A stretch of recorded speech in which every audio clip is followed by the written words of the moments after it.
dipersembahkan oleh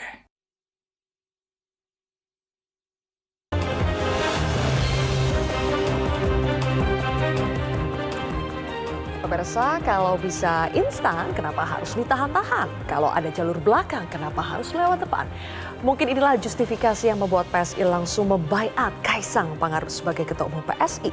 Bukan hanya soal privilege atau hak istimewa sebagai anak presiden, tapi juga apakah ada agenda Presiden Jokowi di balik Kaisang yang mendadak jadi ketum. Alih-alih melanjutkan rantai petugas partai di PDIP, Kaisang memilih partai non-parlemen yang DNA-nya tegak lurus pada Jokowi. Ada apa? Apakah ini adalah sinyal kemana arah koalisi dan investasi politik terah Jokowi? Inilah kontroversi selengkapnya Kaisang Ketum PSI, sinyal dukungan Jokowi. Bersama saya, Zilvia Iskandar.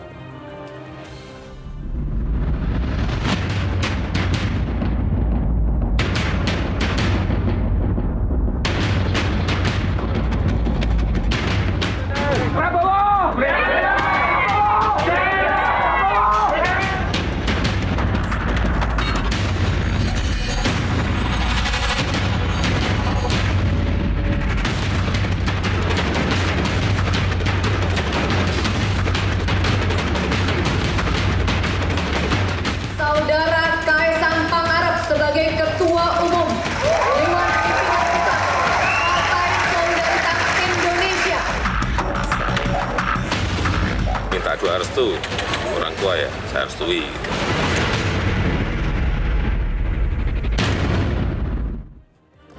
Baik pemirsa, untuk pembahasnya sudah hadir bersama kami 6 narasumber di studio Metro TV. Di sebelah kanan saya ada politikus PD Perjuangan, Kapitra Ampera. Kemudian ada jubir PKS, M. Iqbal. Selanjutnya analis politik Adi Prayitno. Dan di sebelah kiri saya sudah hadir ada juru bicara Prabowo Subianto, Dhanil Anzar Simanjuntak. Kemudian Ketua DPP PSI, Cheryl Tanzil. Dan juga analis politik Hendry Satrio. Selamat malam semuanya. Selamat datang di Kontroversi. Saya langsung ke Mbak Cheryl. Karena yang paling hangat di sini ya PSI, Kaisang jadi ketum atas permintaan PSI, Kaisang atau Jokowi? Bagaimana? Atas Kaisang siapa? jadi ketum atas permintaan PSI, Kaisang atau Jokowi?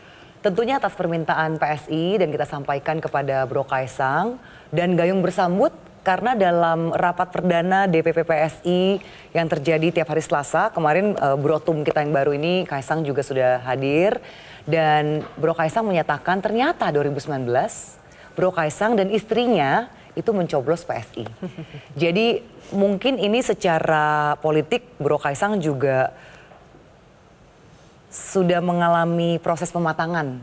Dan ketika ditawari masuk PSI, ya memang udah dari 2019 ternyata menjadi salah satu orang yang percaya dan mencoblos PSI. Oke, sebelum PSI menawari Kaisang, apakah izin dulu ke Presiden Jokowi?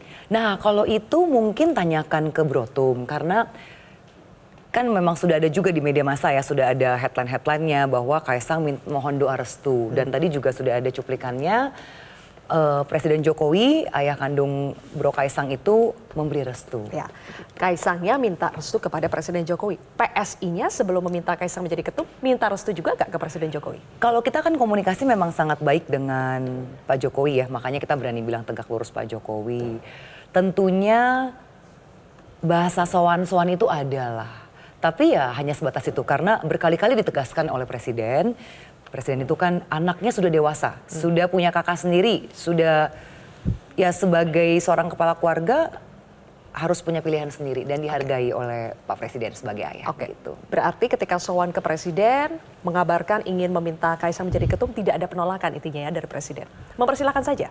Sudah dijawab ya, sudah terang benderang ke media bahwa ya memberi restu.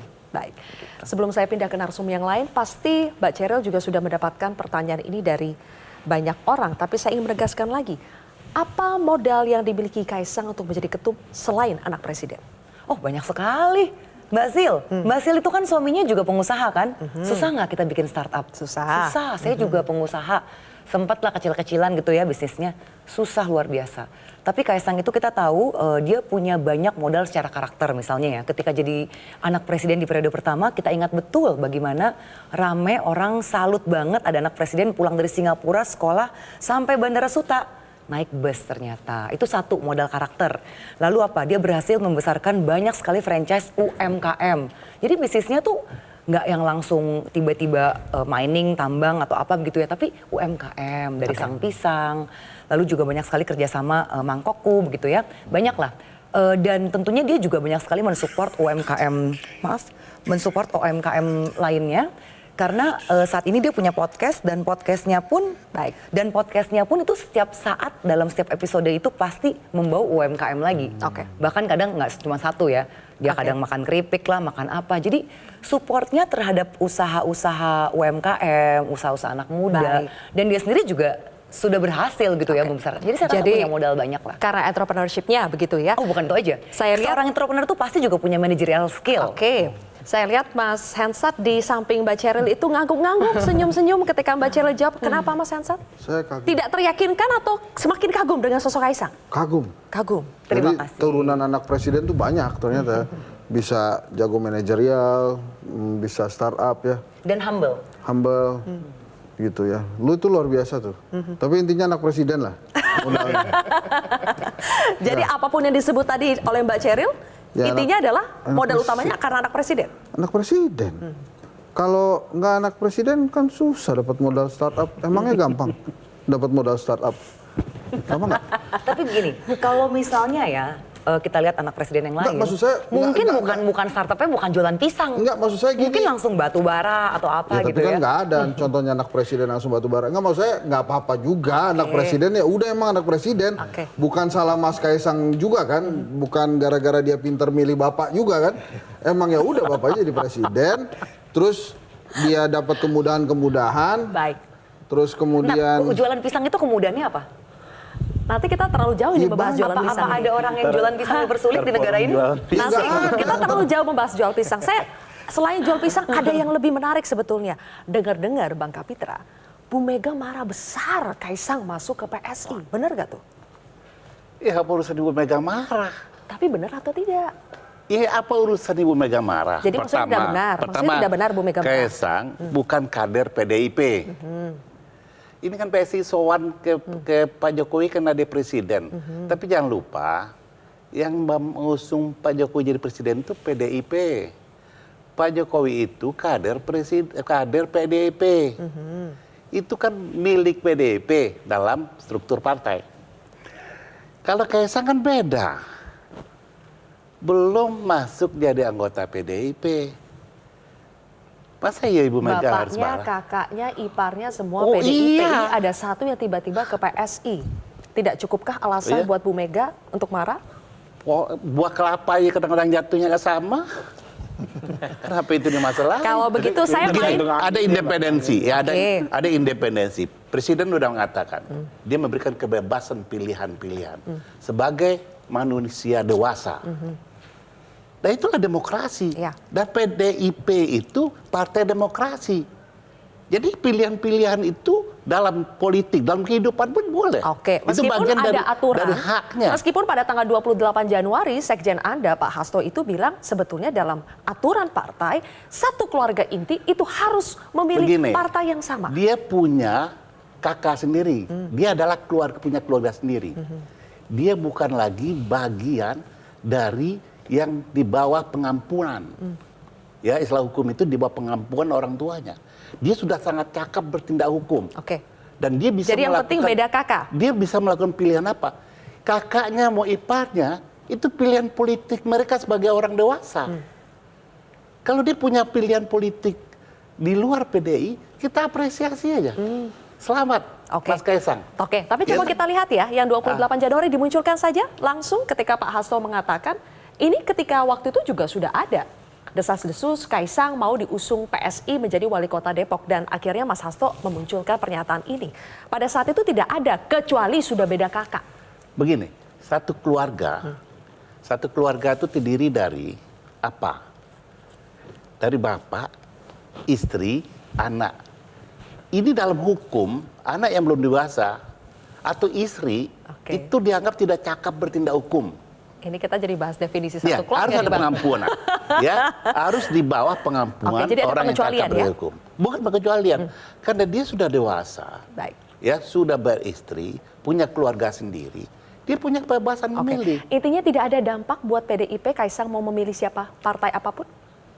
Saya pikir nggak ada. Nggak ada, oke. Baik.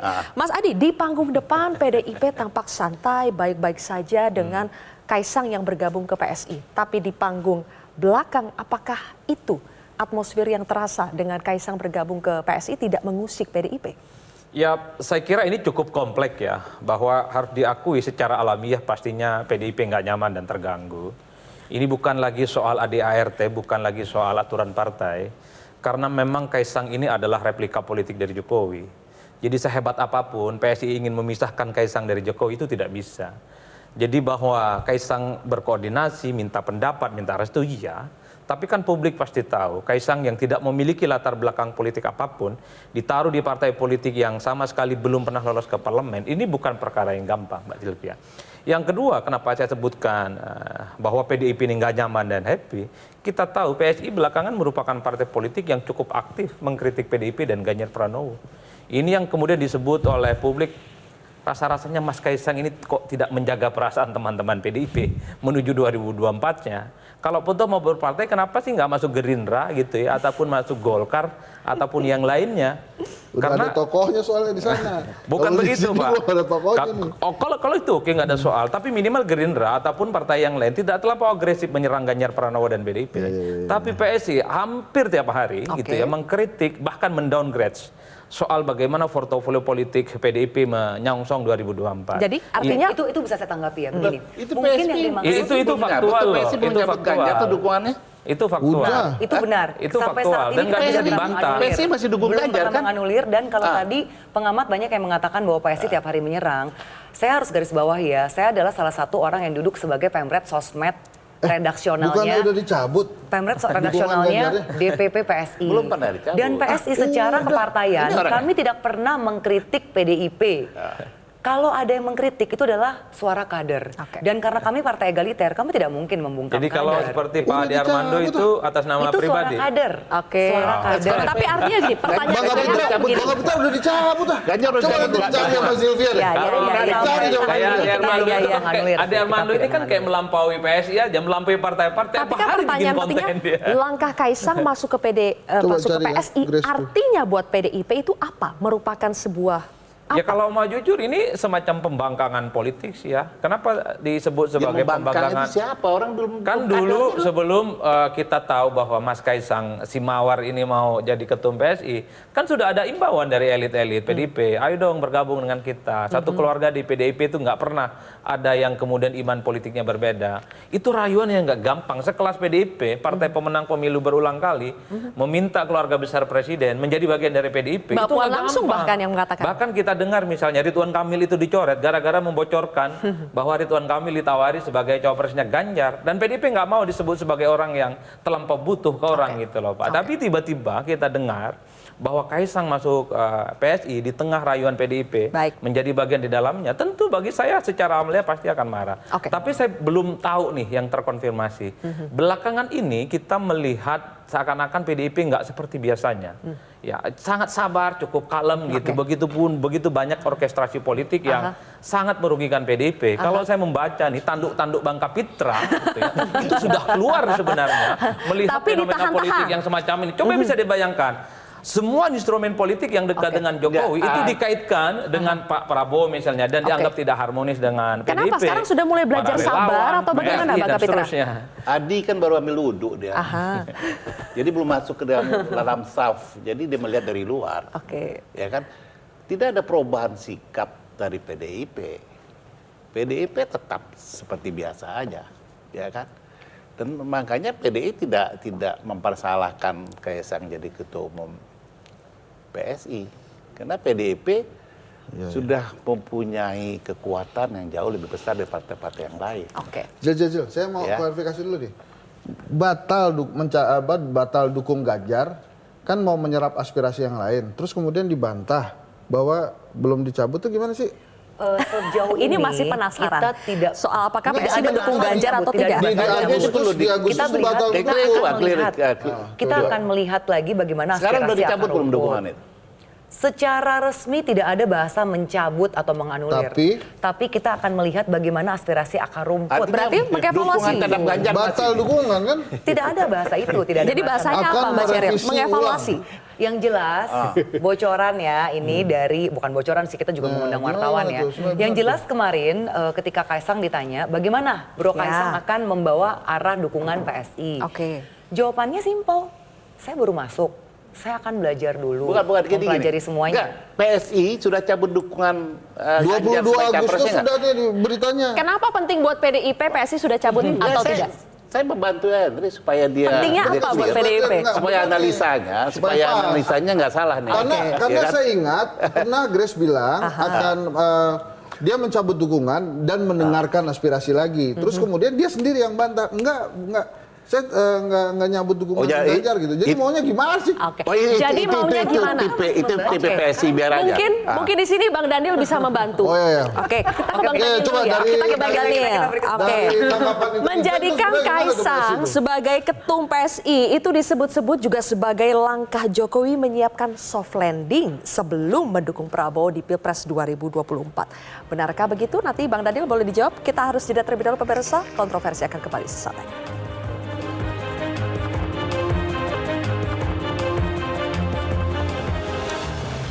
Bang Daniel, jadi menjadikan Kaisang sebagai ketum PSI disebut-sebut sebagai cara Jokowi supaya nanti soft landing lah sebelum mendukung Prabowo di Pilpres 2024 biar smooth dulu transisinya. Tanggapan dari Gerindra seperti apa? Pertama begini Mbak Siti, jadi bagi Pak Prabowo kemudian juga Partai Gerindra, kita menghormati proses demokrasi masing-masing partai. Itu urusan rumah tangga masing-masing partai, kami nggak mau ikut campur model demokrasi yang dibangun mereka, dan kita menghormati. Sama halnya ketika beragama begitu, ada mazhab Maliki, Syafi'i segala macam, mungkin pilihan demokrasi ala PSI itu adalah seperti itu, dan itu kita hormati dengan sangat. Itu pertama. Seperti itu seperti apa maksudnya, ya, Bang? Tadi proses demokrasinya mereka bisa ganti ketua umum partai gitu, kapanpun segala macam. Dan gitu itu alanya PSI, dan itu sah dan baik saja. Maksudnya mungkin itulah cepat, proses kilat. yang cepat dan itu tentu kan dan tentu ada proses ini. 3 hari jadi kalau ditunjuk itu demokrasi. Iya, itu ada proses demokrasi yang baik yang ala PSI seperti itu. Demokrasi aklamasi yang jelas boleh kita hormati. Bisa jadi itu ala PDIP nggak sesuai gitu. Misalnya ala PKS itu tidak sesuai. Tetapi dalam hal tertentu kita hormati. Gitu. Kami menghormati proses itu dan tidak ada hak Gerindra, hak Pak Prabowo mencampuri proses demokrasi yang diyakini oleh teman-teman PSI. Kami dukung. Itu pertama. Kemudian yang kedua, Pak Prabowo dalam proses ini tentu sangat terbuka untuk tetap komunikasi dengan siapapun. Jadi Anda perhatikan Mbak Sivi, jadi Pak Prabowo ini menempatkan semua partai pada porsi yang sama.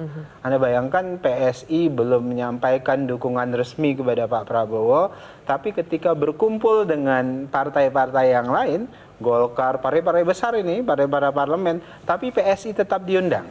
Apakah kemudian karena PBB sudah tahu Kaisang bakal menjadi ketum PSI, makanya perlakuannya jadi berbeda? Kami nggak tahu, tapi yang jelas kenapa banyak partai nyaman dengan Pak Prabowo, nyaman dengan Gerindra, karena kami very welcoming. Dan kami menempatkan Anda partai besar, Anda partai kecil, kami posisikan yang sama. Ketua Umum PSI kami hormati, seperti juga kami menghormati ketua umum yang lain. Dan Pak Prabowo melakukan komunikasinya itu seperti itu. Kenapa kemudian banyak orang nyaman dengan Pak Prabowo dan Partai Gerindra? Karena semuanya diwongke gitu kira-kira begitu. Baik. Berbicara soal kenyamanan, saya jadi ingat dulu PKS sempat tidak nyaman ketika Kaisang didorong PSI untuk menjadi wali kota Depok. PKS mempertanyakan rekam jejak Kaisang seperti apa. Kalau sekarang bagaimana? Masih mempertanyakan tidak rekam jejak Kaisang sampai bisa menjadi ketum? Ini kan gayanya PSI ya. Kami menghormatilah pilihan PSI. Kan namanya juga strategi ya. Strategi. Tapi kalau di PKS nggak mungkin, nggak bisa. Tapi pastikan dulu Kaisangnya sekolahnya lanjut nggak. Karena kan beberapa ketumnya kan gitu. Grace diganti mau sekolah ke luar negeri, ganti. Sekjen ganti, gitu. Itu biasa ya. Tapi di PKS nggak bisa. Karena begini, kita melihat ini pasti ada agenda setting. Pasti ada front stage, back stage-nya ada. Pasti ada nih skenario-nya. Ya. pertanyaan sederhananya adalah dari sekian anak muda, kenapa harus Kaisang? Padahal di PSI kan pinter-pinter, ada yang kuliah di luar negeri, juga di Singapura juga banyak sampai S3. Tapi kenapa harus Kaisang? Pasti tentu saja ingin mengambil suara. Tadi kan karena kata Kaisang sudah memilih PSI sejak 2019. Nah itu yang menarik. Di saat bapaknya diusung oleh PDI, tapi dia nggak milih partai PDI, gimana nih Bang? Kan demokrasi, nggak apa-apa dong. Wah, jangan begitu, makin panas Bang Kapitra ini kan. Udah sabar-sabar. Jadi saya melihat memang jangan sampai kehadiran Kaisang ini merusak citra anak muda juga gitu loh. Anak muda kan perlu proses juga.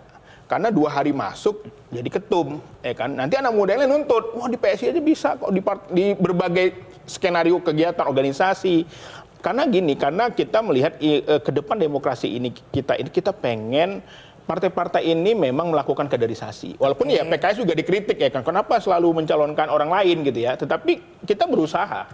Kita berusaha mengusulkan kader-kader PKS. Tetapi pertanyaan sederhananya adalah di saat menjelang pemilu, di saat sedang menunggu pengumuman MK tentang batas usia calon presiden dan wakil presiden, Kaisang muncul. Artinya kami menduga ada agenda setting. PKS ngomong kayak gini, apakah jangan-jangan takut dengan keberadaan PSI yang sekarang sudah diketuai oleh Kaisang? Kita lihat dulu, karena Kaisang mengatakan dia punya jalur belakang. Kita akan simak dulu pernyataan Kaisang berikut ini. Iya, jalur belakang. Kayak ketum ya? Ya, soalnya kalau saya lewat jalur belakang juga bisa. Oke, tapi tetap kami akan berencana untuk sowan dengan beliau bersama teman-teman PSI, dengan semua pengurus untuk ya kita minta inilah wejangan aja. Ini adalah konteksnya ketika ingin bertemu dengan Presiden Jokowi. Tapi penyambung soal itu Mbak Ceril, ngomong-ngomong soal jalur belakang, Gus Imin juga bilang, ini cawapresnya dari Koalisi Perubahan, Gus Imin juga bilang kalau semua partai harus waspada karena di belakang Kaisang ada Presiden. PKS jadi waspada juga tidak? Kami menduga begitu, karena tadi kan upaya-upaya Pak Jokowi untuk mempertahankan kekuasaan ini kan banyak, mulai dari isu 3 periode, mulai dari mau naikin Gibran, sampai isu ini. Saya kira ini ada hubungannya semua gitu loh. Nggak, hubungannya begini. Hubungannya begini. Kali ini kan partai-partai yang tidak memenuhi elektoral, gitu. Memang harus bersatu. Kalau PDI itu kan dia dari awal reformasi di pemenang pemilu. Sekarang bisa nyalon sendiri, ya. Dipilih atau tidak dipilih oleh Kaisang. Seperti dibilang tadi. Dia partai pemenang pemilu, ya. Jadi tentu posisi ini dicoba dikotak-atik supaya bisa digantikan. Nah, benturan-benturan politik seperti ini yang coba dimainkan, ya. Oleh partai lain lah. Ya. Siapa? PSI. Oh, kita PSI, oh ya, PSI.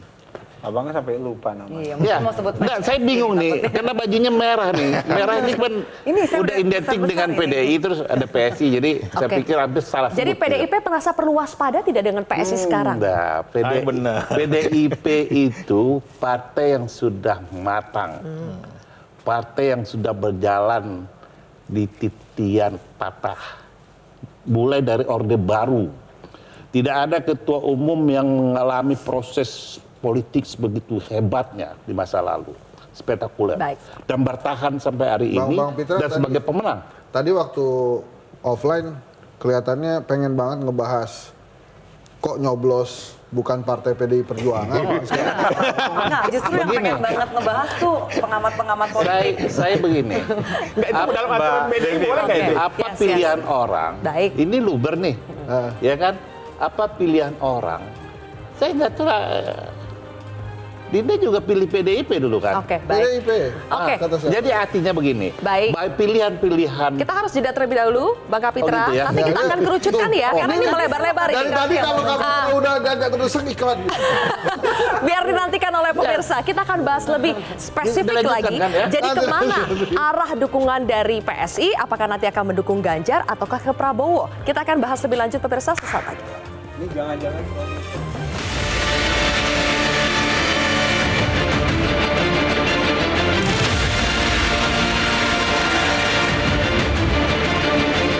sekarang belum ada ketua parpol yang menghubungi atau dari partai-partai lain untuk menghubungi. Kita PSI itu terbuka dengan semua. Dengan siapapun kita bekerja sama, akan siap berkolaborasi asal ini ya saling win-win. PDI Perjuangan terbuka, kami akan selalu bersilaturahmi. Namun memang semua partai itu mempunyai strateginya masing-masing dalam merangkul atau kemudian memenangkan capresnya. Jadi ayo Mas Kaisang, ikut PDI Perjuangan aja yuk. Sedang dicocokkan waktunya, ya Pak Prabowo dengan Bu Mega sedang mencocokkan waktu karena sudah tahu Bu Mega juga sangat sibuk, Pak Prabowo juga.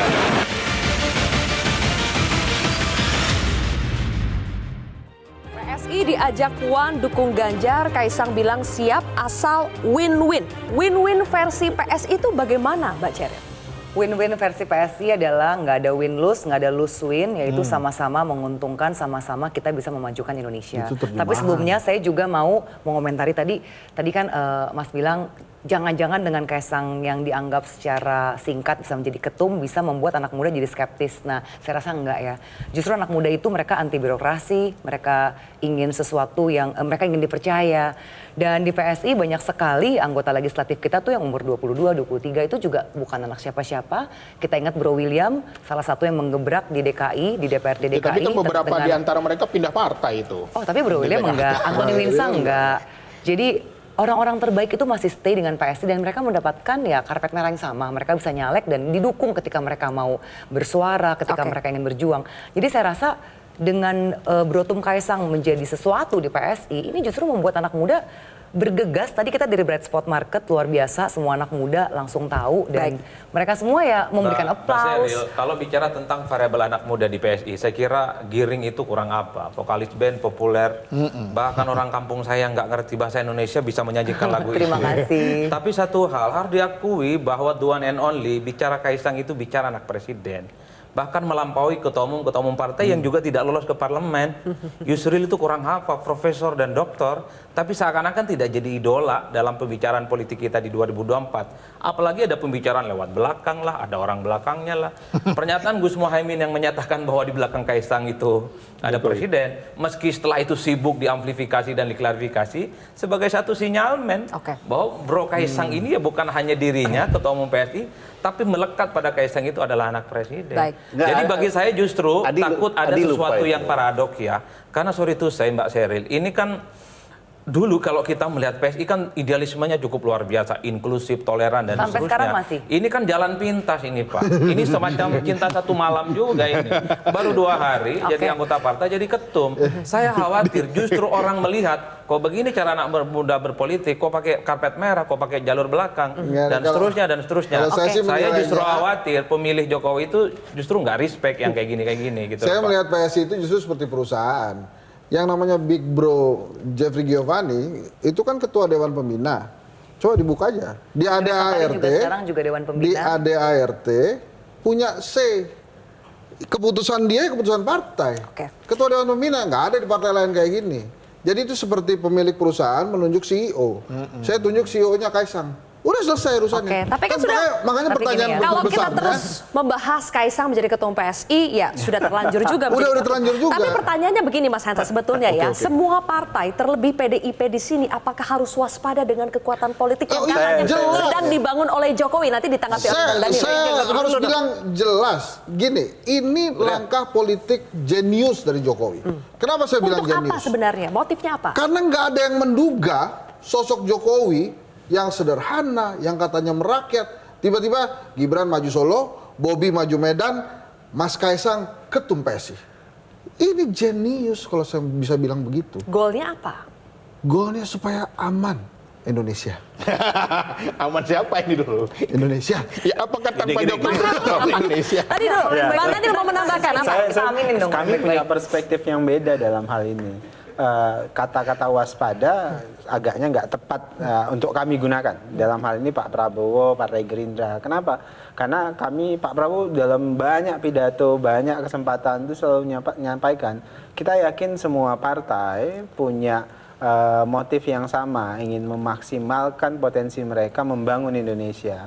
Semua tokoh punya, semua capres, Pak Prabowo, Pak Anies, Pak Ganjar punya hal yang sama, ingin berkontribusi yang maksimal untuk Indonesia. Jadi tidak ada ruang untuk benci, saling waspada, saling curiga dan sebagainya. Kami ingin mau katakan bahwasannya kata yang paling tepat itu adalah ya sudah, ini the arena fastabikul khairat. Arena berlomba-lomba dalam kebaikan. Yang berubah demokrasi alanya PSI. Kita hormati saja. Karena lagi dia merasa temannya dari PSI. Sedang menunggu tangan. Temannya PSI ya udah. Kami bahkan nggak pernah taruh curiga dengan PKS, dengan dengan Mas Ganjar. Enggak. Tapi ini sama-sama melakukan hal yang baik. Tidak perlu waspada. Jadi gini, saya mau bilang demokrasi kita, gini loh, demokrasi kita ini ke depan harus digunakan kalimat yang positif untuk supaya suasananya gembira, kompetisinya asik, begitu loh, kompetisinya kayak Pak Prabowo sekarang itu rangkul semuanya bareng-bareng, kalau nggak bersatu, kalau nggak saling benci, itu berbahaya. Yang baru mau masuk PDIP perlu waspada lagi nggak? Enggak, dia udah gede. Udah gede ya? Yang kecil-kecil itu loh, yang baru mau masuk Senayan nggak jadi. Kenapa? Karena PSI-nya sekarang ada Pak Jokowinya. Gitu kan kita kalau lihat saya Iya, boleh. Kalian ini pengamat tapi suka lupa yang diamati. Kalian ini partai-partai tapi juga nggak tahu apa tujuan partai. Belajar sama PDI. PDI itu bisa melahirkan kader yang super. Jokowi itu kader PDI, super. Enggak, itu tadi pengamat. Dengar dulu, ya biar tahu pengamat nih, ya. PDIP melahirkan kader-kader yang mumpuni di Republik ini. Terus? Poros politik Indonesia itu ada pada kader PDI. Oke. Dan kader PDI bisa melahirkan ketua umum partai lain. Itu yang kalian mau pelajari. Mau ngomong gitu doang. Tapi sampai sekarang Bang Kapitra. Maksudnya Ibu Iriana. Tapi sampai sekarang PDIP susah mencari bacawa presnya Ganjar. Oh, siapa bilang? Sudah hebat kesana sini, tapi untuk menentukan bacawa presnya Ganjar susah. Golkar itu PDIP punya stok banyak. Ya. Siapa bilang PDI itu partai satu-satu partai yang bisa menyalonkan sendiri. Ya, kadernya dia tidak perlu koalisi. Kalau dia berkoalisi pun dia membagi ruang. Stok banyak, tapi kok jadi ada Mr. X, ada Miss itu X. hal biasa dalam politik. Oke, kita dengarkan dulu ya, baru nanti dikomentari. Kita dengarkan dulu pernyataan dari Mas Hasto. Jadi skala prioritas sekarang adalah mempertajam narasi tentang masa depan Indonesia yang akan diusung oleh Pak Ganjar dan Mr. X-nya. Dan kemudian juga bisa Mrs. X. Gitu, bisa Miss X, gitu kan. Berarti masih ada kemungkinan cawapresnya sosok perempuan Nah, juga, jadi ya kan kita perempuan itu kan jalan peradaban. Meskipun bisa mengusung sendiri, menentukan bacawa pres sampai sekarang masih susah. Antara Mr. X atau Miss X juga masih susah. Politik itu kalau bahasa Arabnya, kan tadi Dinda Daniel suka bahasa Arab. Politik itu bahasa Arabnya siasah. Siasah itu ada siasat, ada strategi. Ya, ini strategi partai PDIP ini tentu dia memiliki tujuan tertentu yang tidak perlu harus dibuka hari ini, karena kalau dibuka hari ini tidak ada pembahasan itu. Tetapi agar supaya apa? Agar ya Prabowo, Anies agak berpikir juga untuk melangkah. Oke. Siapa Anies jadi kepikiran nggak, Bang Iqbal? Ya, kita tidak mau menyikapi lebih dalam karena ini memang kan urusan internal PSI. Tapi kami melihat ya seperti dikatakan Gus Imin bahwa ini bukan langkah sederhana. Ini langkah 2-3 langkah ke depan. Dan tentu saja ujung-ujungnya tetap ingin bagaimana. Apa bocoran dari PKB untuk mewaspadai Kaisang di belakangnya presiden itu loh. Karena kita melihat langkahnya mana nih, kaki dulu Bang Iqbal. Kita melihat ini bukan strategi biasa. Ini apa namanya? Jenius kan? Jenius, langkah gitu. Tetapi tadi lagi-lagi pertanyaannya buat kepentingan pribadi atau bangsa. Karena bangsa ini juga tanpa keluarga presiden juga tetap jalan kok. Gitu loh. Kenapa? Nah, ini nggak terjadi di PKS. Nggak bisa. Cara PKS mengkader anak muda dengan memberi prioritas, memberi nomor 1 di beberapa tempat. menempatkan mereka pada posisi strategis. Karena ini politisi mengkaderi PKS ke yang muncul depan, orang tua semua, nggak bisa Bang. langsung gitu loh. Kita punya anak muda, tetapi mereka punya porsinya sendiri. Kita punya kaderisasi tahapan, sehingga nanti ke depan demokrasi di Indonesia ini kuat dan matang, begitu loh. PKS sih. Oke, kalau langkah PSI dengan menjadikan Kaisang sebagai ketum, apakah menurut PKS bisa mengubah konstelasi politik di negeri ini? Sampai sekarang saya melihat bahwa masih ada lagi mungkin yang belum dikeluarkan jurus-jurusnya. Makanya. Apakah itu jurus dua poros, Mas Adi? Apakah yang disebut win-win solution itu artinya adalah dua poros bergabungnya Ganjar dengan Prabowo itu masih mungkin atau mustahil? Ya, saya menduga ya, kalau kita menggunakan logika berpikir kita yang ya orang biasa-biasa saja, rasa-rasanya menyatukan Prabowo dan Ganjar, Pak Prabowo ini sampai kiamat agak susah ya. Karena saya kira, ya kan nggak mungkin kita bilang Prabowo pasti siap jadi orang nomor 2. Itu kan sama halnya mendowngrade. Itu kan tidak sopan menyebut Prabowo sebagai orang yang layak nomor 2. Begitupun menyebut Ganjar sebagai orang nomor 2, itu nggak sopan. Itu mendowngrade tentu saja. Dalam konteks batas-batas kemanusiaan kita itu nggak mungkin. Tapi di luar batas kemanusiaan kita, pasti segala sesuatu itu mungkin dalam politik. Siapa yang bisa menyangka tiba-tiba PKB yang lama dengan Prabowo kemudian pindah ke Nasdem, itu di luar pikiran kita. Siapa yang menyangka bahwa Prabowo yang menjadi rival Jokowi hari ini itu paling Jokowi dari Jokowi? Siapa yang bisa menyangka ya bahwa mazhab politik di mana PKB dan pemilih Anies selama ini berjarak secara diametral, kemudian saat ini akur. Itu di luar batas kemampuan kita. Oleh karena itu, kalau ingin menyatukan Prabowo dan Ganjar dan Prabowo, kuncinya cuma ada 3 orang kok. Bu Megawati, Prabowo Subianto, dan Jokowi. Kalau ketiga orang ini bersepakat bicara dari hati ke hati, melampaui partai, melampaui elektabilitas, saya kira akan selesai. Oke, ini kan barusan duduk satu meja nih dengan Bu Mega ya, Pak Prabowo duduk dengan Bu Mega. Bisa tidak itu? Sudah duduk satu meja, bisa tidak itu tercapai? Pak Prabowo selalu terbuka untuk bersilaturahim dan berkomunikasi dengan siapapun. Ya, tentu tidak keluar dari koridor yang sudah dipegang teguh oleh Gerindra dan Pak Prabowo dalam hal ini. Misalnya dalam konteks bagi kami di Partai Gerindra, Pak Prabowo presiden itu final. Okay. Dan selebihnya kita bisa bicara, kita bisa berkomunikasi. Dan kami juga menghormati sikap partai yang lain. Misalnya bagi PDIP apa yang final, ya, kami nggak tahu karena belum disampaikan.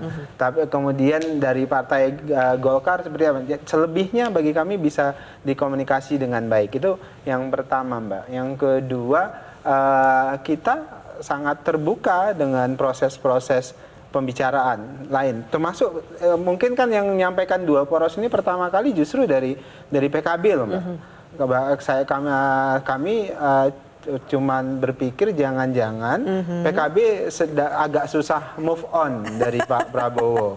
Jangan-jangan mau Caimin akan kembali ke Pak Prabowo pada waktu yang tepat. Jadi jangan-jangan itu kami curigai karena orang pertama yang menyampaikan itu adalah teman-teman PKB. Karena merangkul tadi ya. Iya, jangan-jangan Caimin pas cuman di sana apakah ini strategi dari koalisi perubahan begitu ya? Jangan-jangan kan begini, kalau Mbak. Pak Prabowo berhasil merangkul, nggak pas, Caimin nggak akan pindah. Bukan begitu. Berarti ada kegagalan merangkul. Ini kan yang pertama kali yang menyampaikan itu kan adalah PKB. Jangan-jangan udah 1 tahun dengan Pak Prabowo itu ternyata orangnya asik. Tiba-tiba di sana, ini kita harus buka peluang untuk bisa tetap bisa kembali ke Pak Prabowo. Bisa begitu. Bisa saja itu strategi menyelamatkan diri PKB. Jadi oke lah gitu ya, supaya dua kubu ini bersatu tanpa mengganggu koalisinya Amin. Kalau keduanya ini berpisah, tidak maju dalam satu poros koalisi, khawatir Prabowo masih menggoda PKB, kemudian Ganjar juga bisa menggoda PKS dan Nasdem. Kan kemungkinan itu iya, makanya sampai sekarang kalau Pak Prabowo itu berhasil merangkul, tapi sampai sekarang kenapa belum bisa menentukan? PDIP juga bilang sebetulnya PKB itu dengan PKS tidak nyaman sekali itu berdua itu. Ya, buktinya tidak nyaman sekarang banget. luar biasa. Kemarin di Makassar 1 juta orang. Jadi kemungkinan dua porosnya malahan PKB balik lagi ke yang lama. Enggak, itu yang nggak mungkin. Justru sebenarnya bukan cuma PKB loh, Mbak. Bisa PKS juga bisa ke Pak Prabowo. Ini ya pada waktunya karena duduk nih. Tapi memang yang agak fragile itu Mas Anies, karena Pak Prabowo kan ketum partai. Pak Ganjar bisa maju sendiri. Betul. Mas Anies yang memang agak fragile tuh. Makanya sangat tergantung sekali dengan PKS, PKB, dan Nasdem. Nah kalau PKS yang nggak bisa akur dengan PKB, jangan-jangan dua porosnya yang lain tuh kejadiannya. Enggak, justru yang khawatir itu nanti Golkar, PAN malahan ke PDIP. Nah itu. Kan gini, karena sekarang sampai sekarang Pak Prabowo belum tentu berlayar. Kenapa? Karena ada gugatan di MK membatasi usia calon presiden. Aman itu aman. Belum tentu. Ini politik. Oke. Ya. Itu harapan ya. Dan memang tadi partai-partai yang sekarang berada di Pak Prabowo belum tentu juga di last minute nggak pindah. Ya, makanya politik itu kita bukan, karena sudah dicontohkan oleh PKB kan. Baik. Saya setuju tuh. Udah dicontohkan. Makanya mungkin bisa saja yang dua lagi. Saya mau nanya ke Mas Daniel boleh nggak? Boleh, tapi usai jeda ya. Sekaligus nanti kita akan jawab. Benarkah sebetulnya saat ini restu Jokowi lah yang paling menentukan siapa sosok bacawa pres Ganjar dan Prabowo? Kita akan bahas sesaat lagi pemirsa, usai jeda. Baik, Mbak Ceril, keputusan pertama Kaisang setelah menjadi ketum adalah memutuskan akan memberikan dukungan kepada baca pres yang mana? Ke Prabowo, kembali ke Ganjar, atau putar haluan mungkin ke Anies? Apakah keputusan Kaisang pun nanti tergantung oleh Presiden Jokowi? Saya rasa enggak, Kaisang udah cukup dewasa. Kita juga kaget dengar pidato politik kemarin di Kopdarnas. Betul-betul di luar ekspektasi oleh semua pengamat, semua politician, semua aplaus. Dan saya mau klarifikasi juga ya, tadi banyak tudingan-tudingan ke partai kami. Partai kami memang partai baru, jauh di bawah partai senior PDIP yang sudah 50 tahun, partai Gerindra dan lain sebagainya. Jauh di bawah kemampuan para pengamat-pengamat. Kenapa tapi PKS kita punya disebut, Mbak? Ya oke, dengan partai PKS. Sama PKS kayaknya. Katanya Vokapnya belum ada, di PSI itu belum ada vokap PKS. Oke, saya mau melanjutkan intinya PSI ini tolong kami jangan ketika ada anak muda yang punya niat yang baik, juga punya kemampuan dan berkumpul membentuk sebuah partai. Janganlah kita orang-orang yang merasa kita lebih hebat, lebih tua, lalu buru-buru menghakimi. Berilah kami kesempatan. Kami memang belum sempurna. Kami belum sempurna. Karena kita belum sempurna, mohon Bang Hensat juga Mas Adi sering-sering main ke tempat kita, nanti kasih suka. Tapi tanggapan PSI, tanggapan PSI ketika Kaisang dijadikan ketum, kemudian ini disebut adalah strategi Jokowi untuk menanamkan investasi politiknya, kendaraan politik Jokowi nanti ketika sudah tidak menjadi presiden lagi, itu tanggapannya seperti apa, Mbak Ceril? Oke, tanggapan kami itu agak susah ya kalau dilakukan di era demokrasi di mana pemilihannya itu adalah pemilihan langsung, one vote, one person. Saya rasa kalau misalnya Pak Jokowi dituding mau melanggengkan soft landing apalah atau 3 periode, kenapa nggak memilih partai yang besar? Partai kami ini kan belum lolos parlemen, kita masih harus kerja keras, kita masih. Ya tadi aja kan ada Mas Adi yang bilang, bisa-bisa anak muda malah jadi skeptis. Jadi masih banyak sekali tantangan yang mesti kita buktikan. Kaisang nama besar, betul. Dia anak presiden, betul. Ada strength point dari itu, betul. Tentunya ini juga masuk strategi kita. Tapi kita tahu juga masih harus berjuang untuk masuk parlemen kan. Kemarin kita 1,89%. Kali ini kita target 4%, ya mohon doanya, ini kan semua senior-senior. Oke, baik. Tapi mohon ya anak muda didukung lah ketika kita ingin berbuat lebih baik untuk Indonesia. Ya, dari berbagai presiden yang ada di Indonesia, ini baru pertama menurut saya. Bagaimana keluarga besar presiden itu tampil langsung praktis ke politik, dan ini tentu saja jadi catatan kami, karena ini menjadi salah satu benih-benih di mana nanti kepala daerah, ngikut nanti itu semuanya. Akhirnya berkembanglah politik dinasti yang selama ini kita khawatirkan. Dan kami berharap... Cuma PKS nggak ada ya? Belum ada. Ada. Di mana? Belum ada. Di mana? Silakan disebut aja Pak Kapitra. Di mana? Ya ini kita khawatir bagaimana demokrasi kita ke depan. Dan ini akan meniru, wah presiden aja anaknya nyalon, ketum, partai politik, praktis, langsung. AHY sekalipun, dia jadi ketua komando barisannya dulu tuh, baru jadi ketum tuh. Habis itu ada pemilihan. Tapi kalau ini menurut saya terlalu instan. Oke. Mas Adi, kenapa langkah ini yang harus diambil, entah itu oleh Kaisang, entah itu oleh Presiden Jokowi, dan tadi Mas Adi sempat bilang, ini pembangkangan, bentuk pembangkangan. Kenapa harus membangkang sebegitunya? Ya, saya kira memang Bro Kaisang ini agak trauma ya dengan apa yang terjadi mungkin pada Pak Jokowi dan Gibran yang mungkin masih dianggap sebagai petugas partai. Mengingat posisinya sebagai presiden dan saat ini adalah wali kota misalnya.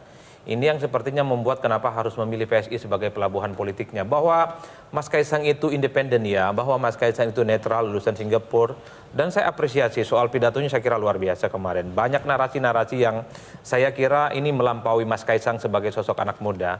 Tapi proses politik yang begitu cepat melibatkan di situ anak presiden, itulah yang sebenarnya membuat kenapa keramaian dan kegaduhan itu nggak selesai. Nah yang kedua, munculnya Mas Kaisang jadi ketua umum PSI, ini tidak melulu soal ketua umum.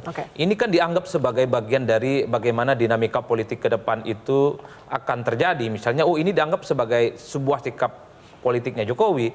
Ini PDIP agak sedikit nggak nyaman. Sangat mungkin ini akan ke 08 Prabowo Subianto. Bang Daniel, satu hal, jangan terlampau GR juga dengan sikap politik Pak Jokowi.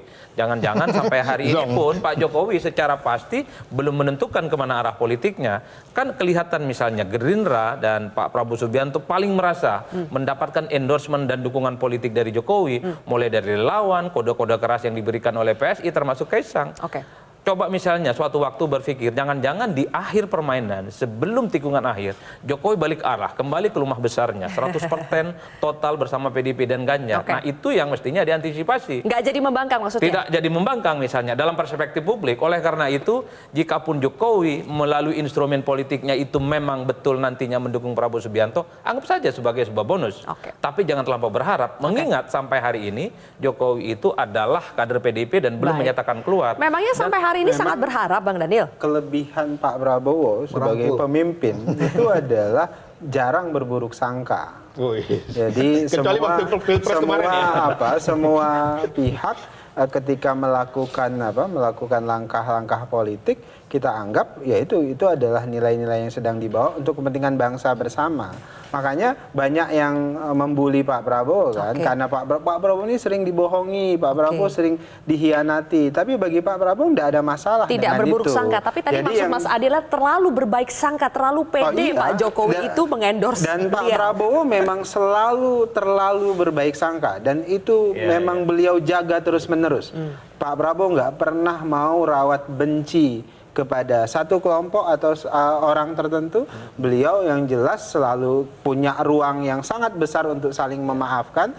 Dan sekarang konsistensi yang ingin terus dibawa oleh Pak Prabowo itu adalah menjaga dan merawat persatuan Indonesia. Kalau sudah begini, Mas Hensat, jadi sebetulnya benar tidak restu Presiden Jokowi lah yang sebetulnya terpenting untuk menentukan bacawa pres Ganjar maupun Prabowo? Restu Pak Jokowi itu menurut saya bukan untuk rakyat sebetulnya yang penting. Karena rakyat kan punya pilihan sendiri-sendiri. Restu Jokowi itu penting untuk para ketum parpol sebetulnya. Mau diganggu atau tidak, kira-kira begitulah. Dengan adanya restu Pak Jokowi, dia akan lebih mudah memainkan peran politiknya kalau menurut saya. Nah, Pak Jokowi ini saya melanjutkan kejeniusannya Pak Jokowi ya. Memang belum bisa ketebak arahnya mau kemana.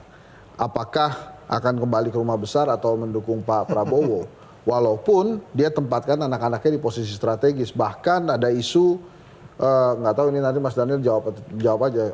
Bahkan ada isu Mas Gibran akan pindah partai menjadi waketum Gerindra misalnya.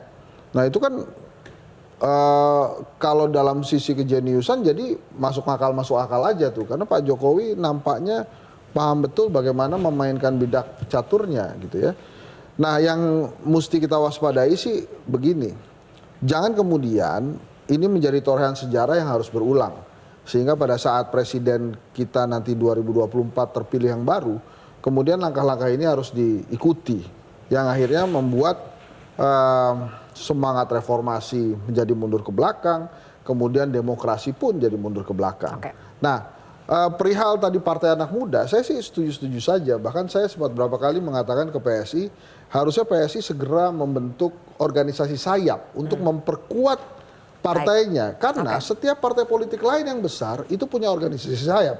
Kenapa PKS, Gerindra, PDI Perjuangan, Golkar tidak merasa terancam dengan PSI? Karena mereka punya organisasi sayap muda juga. Silakan nanti bisa menjadi catatan PSI, tapi terakhir saya harus berikan kesempatan kepada Bang Kapitra. Kapitra, kader PDI Perjuangan Presiden Jokowi saat ini menghadapi berbagai tudingan. 2 kaki, mudah-mudahan kembali ke rumah asal. PDI Perjuangan menanggapinya seperti apa sih sejauh ini? Pertama saya mau luruskan bahwa semua partai punya karakter sendiri dan ciri khas sendiri. Kayak PSI panggil ketuanya, kadernya bro and sis. Kita ada panggilan khusus petugas partai. Partai menugaskan ya kader terbaiknya untuk mensejahterakan bangsa ini, untuk membangun republik ini, untuk menciptakan kedamaian. Contoh kedamaian diciptakan oleh kadernya. Rival kader PDI, Pak Jokowi, membawa ke dalam kabinet rival politiknya supaya Indonesia damai. Itu yang paling penting. Oke. Kedua, tapi istilah petugas partai itu juga tidak yang membuat Presiden Jokowi akhirnya itu tersinggung? internal kami. Tak boleh dong ada campuran situ. Kenapa ini dipanggil brotum? Boleh. Karena PDI ini partai besar, partai yang selama ini ya ditunggu ya banyak orang untuk keruntuhannya. Jadi propaganda, provokasi ini selalu dilemparkan. Contohnya, ini propaganda dan provokasi bahwa Presiden Jokowi adalah kader partai PDIP. Dan dia akan tetap menjadi kader partai PDIP dan tidak akan pernah membangkang kepada PDIP. Dan dia akan selalu bersama PDIP sampai kapanpun. Bisa dibuktikan besok ada Rakornas di Kemayoran. Insya Allah Pak Jokowi akan hadir di situ bersama kader yang lain. PSI sama Gerindra ya. Yang melakukan propaganda PSI sama Gerindra ya Pak. Terima kasih Bapak-bapak, Mbak Ceril juga terima kasih.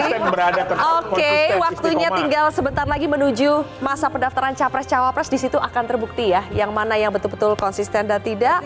Dengan ucapannya sayang sekali waktu sudah habis. Berusaha untuk bikin politik yang santai dan santun. Silakan kita berusaha dengan caranya masing-masing. Saya Zilvia Iskandar pamit undur diri, sampai jumpa.